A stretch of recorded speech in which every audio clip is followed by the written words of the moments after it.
the Sci-Fi Invasion, where I, your host, Joey Hollywood, tries to get through all 50 movies in this 50 movie box set from Mill Creek in 50 weeks. Today's movie was called Morons from Outer Space from 1985. That's interesting. When I was watching it, I thought it was a 90s movie. Just had that vibe about it. So this one was a nice change of pace. This was a comedy, and I've had a few comedies on here, I think. This one was actually funny. Yeah, Trapped by Television was a comedy, but it wasn't particularly funny. But this one was. I really liked it. It seemed the humor was very Monty Python. And I'll get into that in a minute. The opening of the movie, I was expecting a comedy, but I was expecting something very unfunny. And I know humor's subjective, but I was expecting just long drawn out scenes of just nothing happening and just kind of buffoonery that I would expect typically from a bad 50s movie. I didn't see it was from the 80s, so when it started up and I was like, oh, this is in color. It's the special effects are pretty decent. Actually, they're not decent, they're great. The special effects are better than the movie itself, I think, in many ways, which I think adds to some of the comedy in it.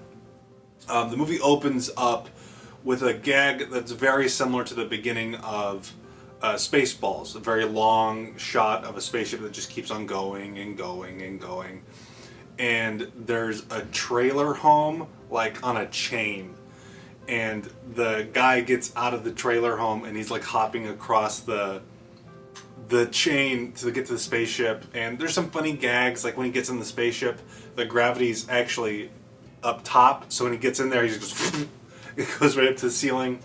Very, very British, very dry humor. I grew up watching Monty Python, a lot of British stuff. My uncle's from Scotland, and he introduced me to a lot of UK comedy as a kid, and so this movie was kind of right up my alley. All very, very British. I did notice that this was a very good-looking movie, so I looked, and this movie is available in high definition. Apparently this is quite the cult following, so I wouldn't go as far as to say it's a bad movie. I'd say it's a middle-of-the-road standard comedy of the time. Not to say it's bad, but it doesn't do anything particularly memorable.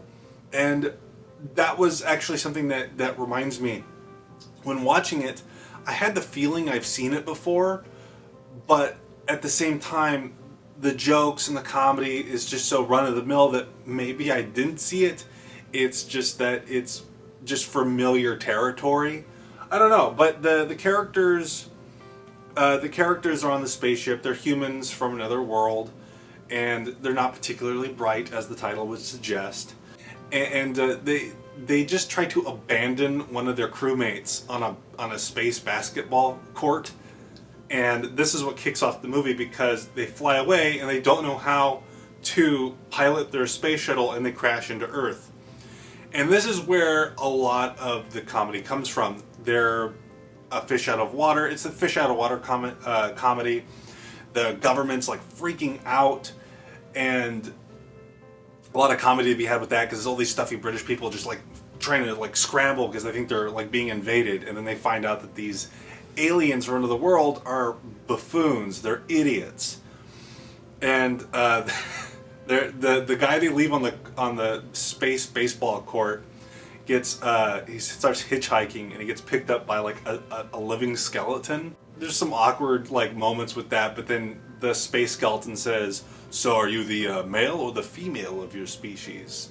And the guy goes, "Oh, definitely male," and the space skeleton just ejects him from the ship, and he lands in America, where the rest of the aliens land in Britain. The ones that land in Britain slowly become celebrities. They escape their version of Area 51, I guess, and they become celebrities because they're aliens, and they go on a tour, where the one that landed in America just gets, people just think he's a crazy person because he's talking to trash cans, because he for some reason thinks that they're the leaders of the world because he saw a billboard. A lot of this stuff, when you're explaining a comedy, it doesn't sound particularly funny, but as I was watching it, I was amused. I didn't feel like this one was a waste of time like I did with some of the other movies on the set. Yeah, it's oddly political, and because I'm not because I'm not in the UK, I have a very cursory understanding of their politics.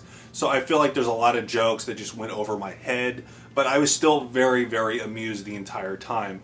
I am going to spoil the ending, just because I thought it was one of the funniest gags in the whole movie, and I want to talk about it. If you're not interested in having the ending spoiled, stop here.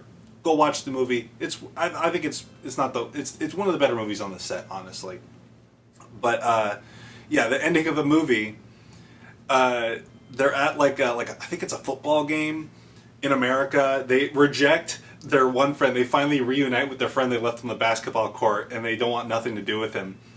And a spaceship comes over the football field, and because they're celebrities at this point, so they're like dancing and stuff. And this guy comes down and he's like, "Hey, you were supposed to return your rental spaceship like a few weeks ago. What's going on?" And they're like, "Oh, we crashed it." And he goes, "Oh, well, you guys better have good insurance. You better come along with me." So they return. They go in the spaceship and fly away, and everyone thinks that they're returning to their home world, but really they're going to get fined and probably put in jail. And the one guy they leave behind, he's there and he's like kind of safe from going to space jail, but he's still kind of like a homeless bum in America. I don't know. It was a lot of fun. I did enjoy this one. I do recommend it. It didn't feel like a waste of time. It seemed like a movie I would love when I was a kid. But yeah, I think that's it for now. Thank you for watching. I'm Joey Hollywood. I'll see you next time. Remember, please be kind and rewind.